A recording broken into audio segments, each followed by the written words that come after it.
Do you enjoy world-class wines and culinary experiences? What if I told you that there is a new premier tour in wine country right here in North Central Washington? I'm your host, Jenny Rojanasthien. Today on Networked, we'll be sitting down with an entrepreneur who is combining his love and knowledge of food and wine to offer unique experiences unlike anything that's been offered before in our area. Aaron Shepard, owner of NCW Wine Tours, is here to give us a literal taste, of what you can expect when you book a guided wine tour and how NCW Wine Tours can help you navigate the region's best wines. Don't travel too far. We've got a really fun episode in store. We'll be back after this commercial break.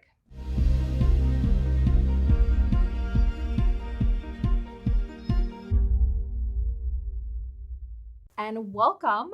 We are on air today with Aaron Shepard with NCW Wine Tours. Welcome to Networked. Thank you so much for having me. I really appreciate you taking the time and Absolutely. talking about this. Well, it's a fun topic, wine. We live in an incredible region. I happen to love wine myself, so really excited to share about your company and what you're doing. But Aaron, I'd love to talk a little bit about you first. Tell us a little bit about your background. Sure. So I've traveled all over the world. I was in the Navy from 2002 to 2006. So I really and have been traveling with my family all over the world. Yeah. So I visited West Australia, visited, 21 different countries. I've been to Italy, I've been to France, I've been, all over the world. Every single time that I've traveled, I travel for food. I love food, and I love the culture. I just love to be in and amongst everybody and experiencing stuff that we don't find in our backyard. So I love traveling. You and me both. I think every time we leave, you learn something new, you have new experiences. And then how great is it to come back to the best place in the world to live here? It's not ugly. Yeah. I remember being on deployments and looking out at the ocean and just being, I really miss Wenatchee, which everyone's like, I can't wait to leave, but I can't wait to come back. Yeah. Well, thank you for your service, first of all. And so excited for you. You've just launched a new company and you're launching it in COVID. So kudos to you, first Hopefully of all. The end right? of it. Yes. Hopefully we're coming out of that time frame. So tell me a little bit, what is NCW Wine Tours? So I wanted to create something that was a higher elevated experience, not just a tour, and where I dump people off at wineries and say, go taste, and you have to pay for all your tasting fees and you know nothing about the wine. I wanted to create something that was more of an experience and more of an elevated group where people learn stuff. I've been teaching in defensive tactics and firearms instructing and lots of things that I really have a knack for teaching. And so I wanted to do something that was unique, different, and where people come on my tour, learn about the area, learn about the history of the area, learn about this great wine country that we have. We live in the heart of wine country. And so I really wanted to bring an elevated experience, not only with food pairing, but what you're tasting, how you're tasting it, and the history of the grape varietal and the wineries, and showcasing these amazing wineries that we have in our area. That's really, you identified a service we don't have on the market, right? So we've got incredible wineries all across the region. We've got some great tour companies that will help provide transportation so people are safe. But you're right, there was really no avenue. You have to arrange with the wineries directly, pay for all the fees when you get there, figure out where you're going. So you're the first one on the market to create this experience. I am. And it's kind of a shot in the dark, and I'm really excited from what I've created, but I'm also scared because I quit my full-time job to do this. So I'm definitely trekking into the unknown. But it's interesting that, you don't need to grab a whole group of people and pay for the shuttle with all of you guys. It's set up to where you or individual or 12 people can come on my tour and just pay for an individual, or you can pay for up to 12.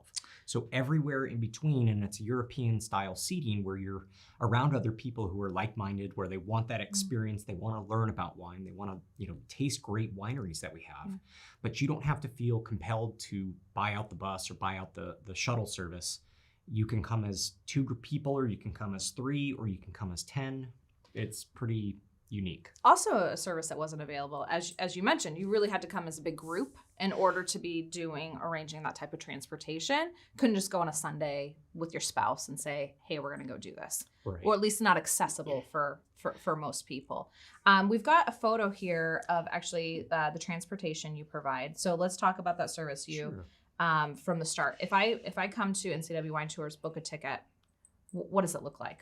So the website, it's live. Okay. We're able to, you can pick up to one person, you can pick up to 12 people. Okay. Have room for 13, but I didn't want to advertise in case somebody has to sit next to me, that 13 passenger is right next to me. So some people may feel like they got cheated out of a seat where everyone gets, so they're leather interior seats. We have 2 TVs. We've got a refrigerator in the back of the bus to hold your wine that you purchase. We also have racks to be able to, if you want to buy cases. Most of the wineries that we're partnering with are offering discounts up to 15-20% for case purchases, just exclusively towards NCW Wine Tours. That's really cool. And there's so many wineries in North Central Washington. We couldn't even list them all if we wanted to.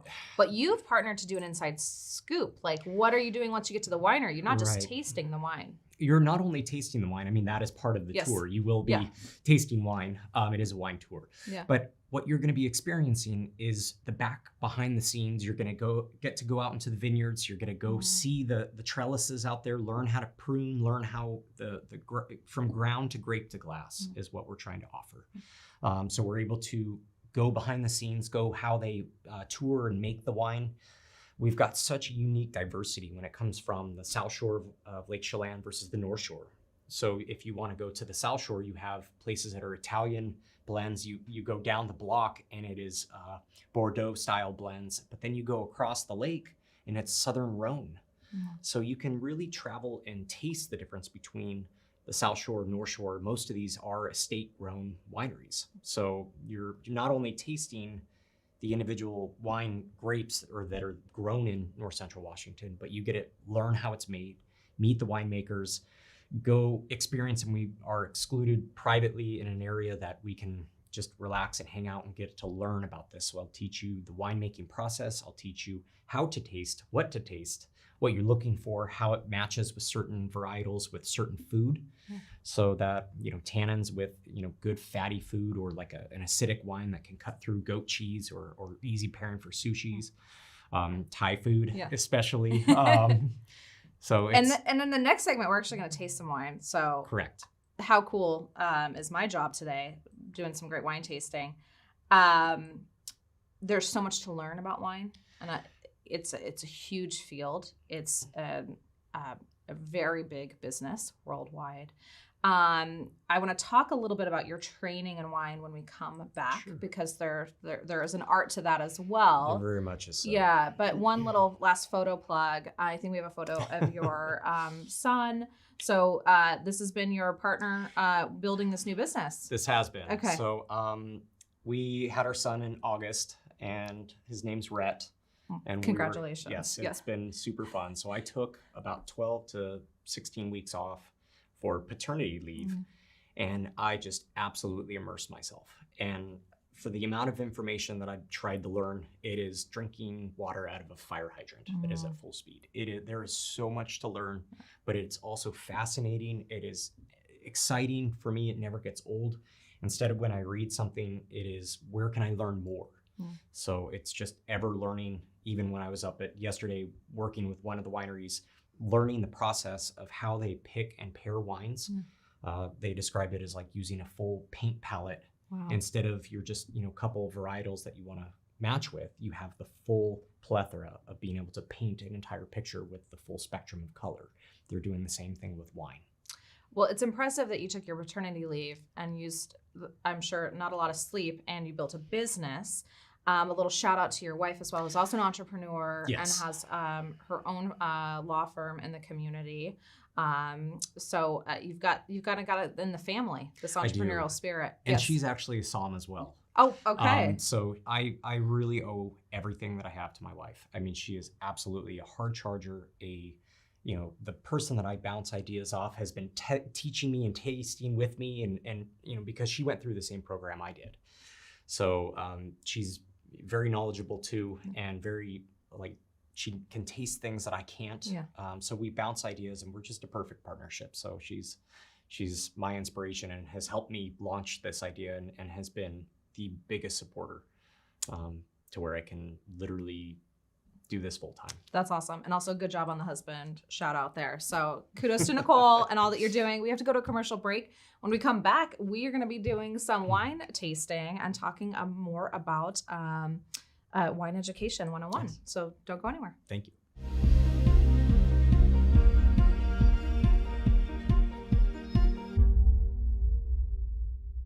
And welcome back for part 2 of our episode today. We're with Aaron Shepard of NCW Wine Tours. We're getting interactive now, so I'm very excited about this part. As we start to talk about wine and wine tasting, tell us a little bit about being, I'm going to mess it up, a sommelier. Oh, you had it. Sommelier? You had it. Yes. Sommelier. I own a restaurant, so I should really have that pronunciation down. But you had it. Yeah, okay. Good job. All right, thank you. So what does that mean? So a somm is basically a guide. Okay. We understand. I've studied under the Quartermaster Sommeliers, and I've got my level 1. I'm working towards my certified, which the Quartermaster Sommeliers does more service aspect so they're in restaurants a lot. So when you go and you're at a nice restaurant, and you're able to may I please speak to the somm, and he comes over with a wine list and talks about the different wines. He has an understanding of, he or she has an understanding of where the grapes were grown, the varietals, what their tasting profiles are. If it matches perfectly with food, they recommend certain things. They guide you through kind of your taste and palates, because they don't know you personally, but if you say, hey, I really like this style of wine, like I'm a huge fan of Cabernet, and it's the king. Yeah. And it goes with a lot of good, big, bold food, meats. The tannins really work well with the fat, and it kind of coats your palate and kind of helps you with the steaks. And, it's just that earthy, good, wholesome grape that I love. So I brought 2 just to kind of compare, contrast. We're talk about Cabernets and how, we were talking about in the last episode, even just how the soil differences between, one side of Lake Chelan to the other is going to result in a different style wine. Absolutely. Yes. And with the tour, you're going to be going into, or I'm going to be going into the history of Chelan. We go back to the Missoula floods, and it goes 16,000 years ago, where the glaciers collided, and the volcanic activity has really made Chelan a unique area where you could go 15 minutes away and be in a completely different soil type. So some of the soil types are loam, which is like a pumice base, and it's 3-4 feet deep. But then you go right down by the shore, and it's granite. So each of the style of wine has a certain unique character that is only found in that area. There's so much science to it. Oh my goodness, there is. And you have to become almost a geologist on what soil types do what to certain flavors and the profile characteristics, because this is a living thing. And that's what a lot of people don't understand, is that this wine is actually living.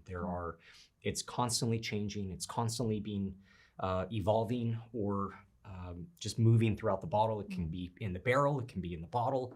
And each year that passes is changing the profile completely. Wow. So what I brought for you. Okay, so walk us through. So sure.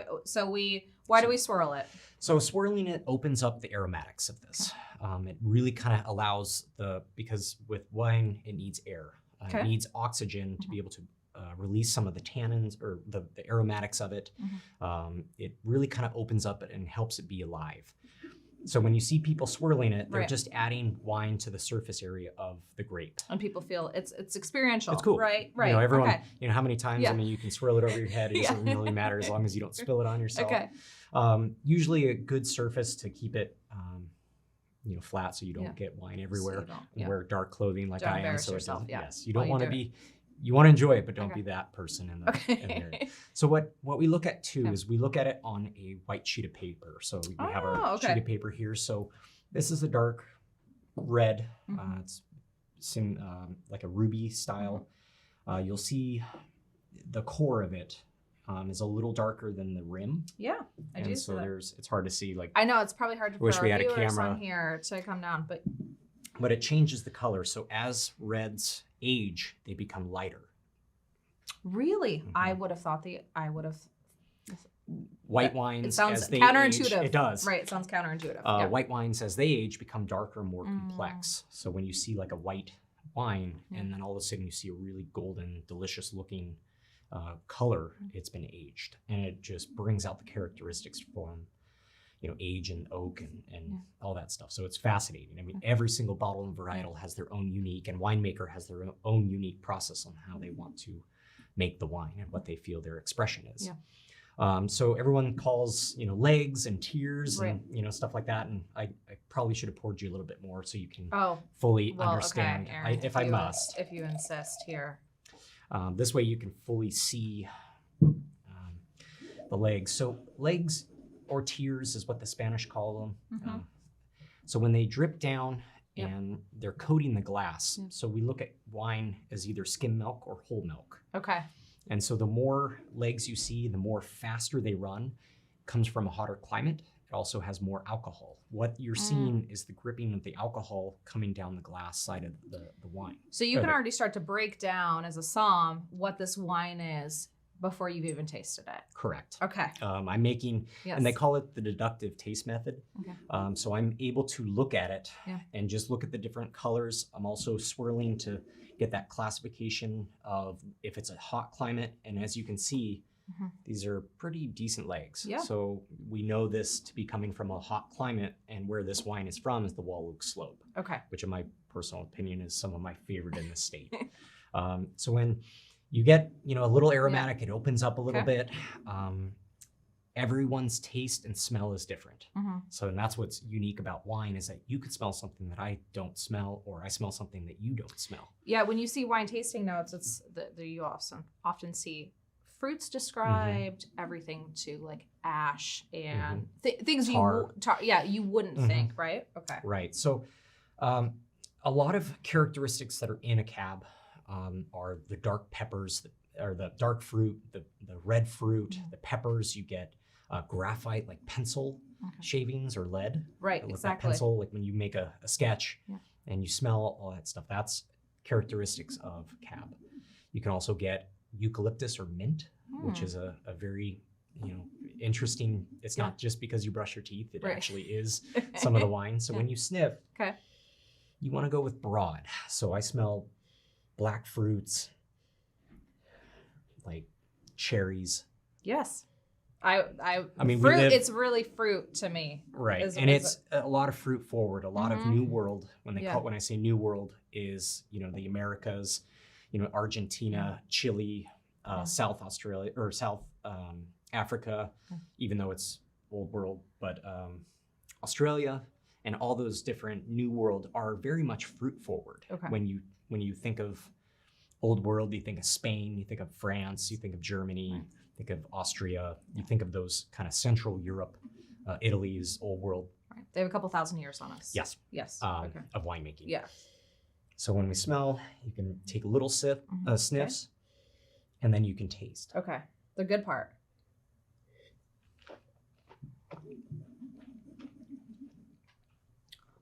So really allow it to coat everything in your mouth. So you get the tannins, you get the what that tannins are is when your mouth goes puckery dry. Yep.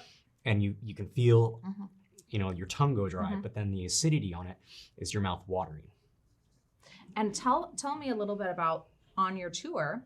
So as you're trying a Cabernet, you're also pairing that with some food experiences. Correct. So if you're on a tour, at one of our amazing local wineries, you're going to be doing this along with some food pairing. So I'm partnering with one of our local meat and cheese places. I don't know if I'm allowed to say names, but they're at Pybus. Okay.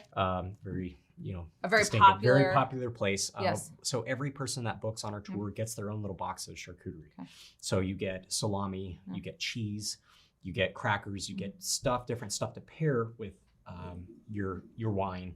And what I'll be doing is taking you through this deductive taste method, and also to pair it with a certain food, depending on what you want to make. Because every time you pick up a bottle, big question is, what do I pair it with? Right. And so being able to teach you what certain wines are with certain foods, not all, wine goes with certain foods. Which is a great point. Some people are intimidated by wine because there's a lot to learn, or they've just, they tried it once, didn't hit their palate right, or didn't enjoy that particular wine. So identifying great foods are really going to enhance the experience. And also you have to drink a lot of wine. Yes. It's a problem to have. Yeah. So I wanted to show you the two difference. Yeah. So our local state, but then I also wanted to show you and teach you the difference between like a California one. Okay. So, and to show the difference between them. So take a good sniff and taste. Okay.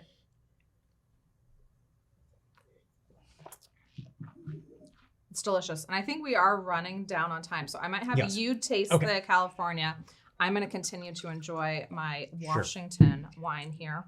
Tell me, I think Washington's really built a reputation for having incredible wine, but we have. California's been king of that for a long time. So they've been at it. I mean, the U.S. in general has just been fairly new. I mean, since the 1800s with, wine and business and everything else like that.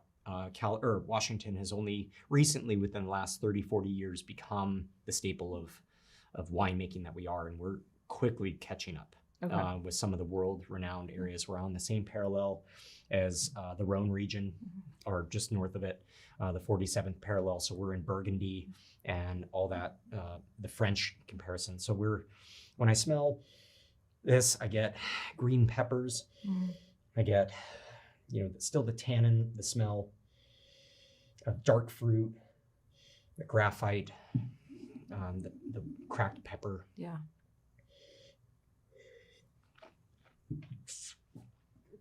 And it's different.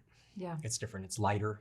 I think Washington is quickly becoming a world famous area, and people from all over the state are coming to even Chelan and Yakima and the Wallog Slope and all our AVAs to experience it, because we are producing some of the best wine in the world that compares to some of the areas in the world. Right. So, well, Aaron, it's so fun to have you on air. I could do this the rest of the day. Since 1999, NCW Tech Alliance has served as our regional hub for technology innovation. As a 501c3, their nonprofit mission is to connect people and technology resources to create a thriving community.